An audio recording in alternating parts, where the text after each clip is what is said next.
Hello, I hope you've all had a really good morning enjoying learning all about empathy.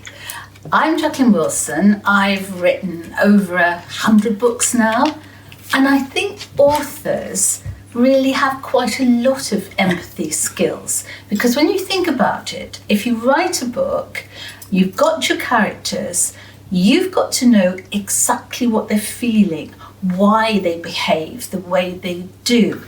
For instance, in this book, the story of Tracy Beaker, Tracy from the outside seems a very naughty, difficult, mouthy girl. And yet, hopefully, I can get inside Tracy's head, think what she's feeling, and she's feeling fed up because her mum has walked out on her and she doesn't come back to visit her, and that makes Tracy so angry. So when I'm writing about her, I don't think, oh, what a really bad girl she is. I think, yes, her behaviour is bad, but actually she's quite a little softy inside, and I'm very fond of her. And when she grew up and had her own 10-year-old daughter in my mum, Tracy Beaker, I think because Tracy had such a sad childhood without her mum there for her, she tries extra hard to be a great mum to her daughter, Jess. And they have wonderful empathy skills.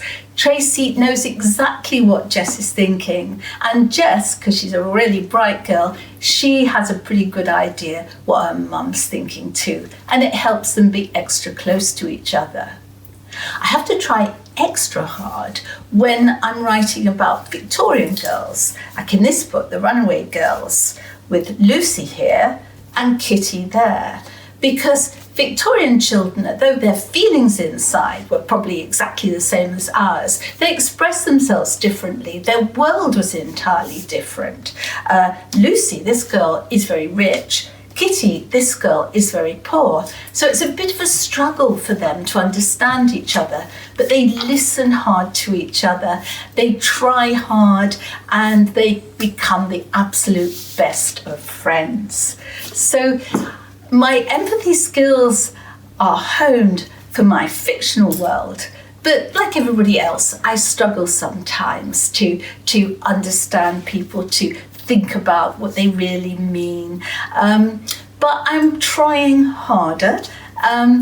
I try to listen when somebody's talking to me. Even if I've got all sorts of thoughts whirling around in my head, I try and concentrate on what they're saying.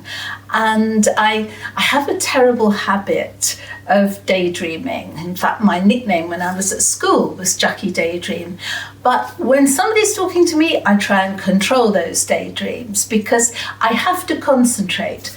And I think the worst thing of all, if somebody's trying to get your attention, is for them to look at you and see you're not listening. Or if I feel, oh yes, I know exactly what the person's going to say to me, and I interrupt, that's very rude.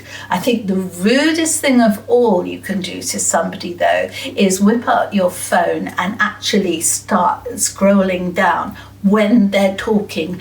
Always put it away. So we've had a really good morning. Now we're going to have a break for lunch before Empathy Day Live comes back. And so why don't we all try listening to anyone with us while we're having lunch and really see if we can engage with them in an empathetic way.